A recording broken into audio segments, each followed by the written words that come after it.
Hello people, here's the instruction manual for the Wanderway 2. Have a good look at this. There's some important measurements on here which need to be right. Here's Jay from Ecowagon using some masking tape and tape measure to get his alignments correct.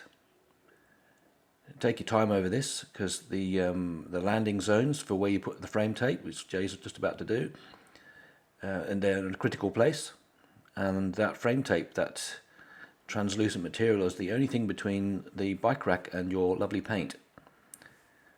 So this job is to be done nice and carefully, and get rid of the air bubbles. Air bubbles are not good under the grippers.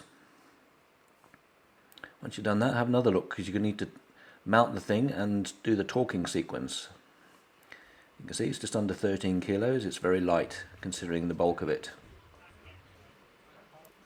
Here again, take your time to get the alignment correct. Make sure that everything's perfectly centered on the frame tape. And then you do your torquing sequence to 6 Newton meters. That gadget there is provided by Thule, which is genius. There's just no guesswork involved. And every 10,000 kilometers you can just give it a tweak.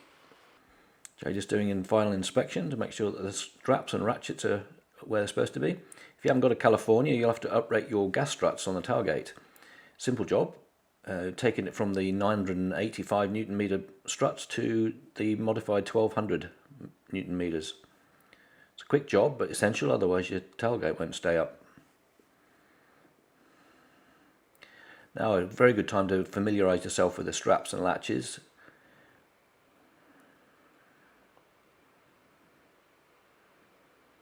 Jay's using an e-bike here.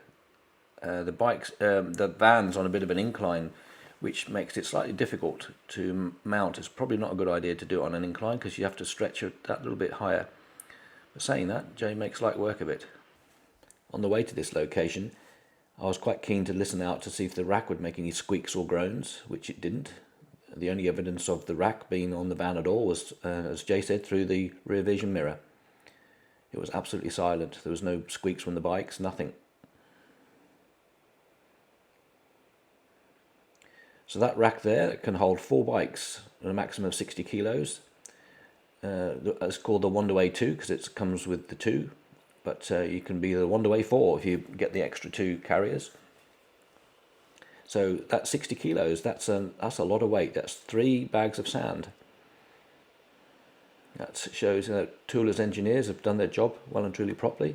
I was mightily impressed by this rack. Not only does it look great, it's a muscle-bound freak, really. It's over-engineered beautifully, and that's how I like things. Well, that's it for now. I'm going to leave you with some of the highlights of the fitting, just in stills. Highly recommend Ecowagon for absolutely any aspect of van work. Full conversion down to fitting a bike rack. Great team of professionals there, really, really friendly. And huge attention to detail. I've never seen such attention to detail in a workforce. Very good.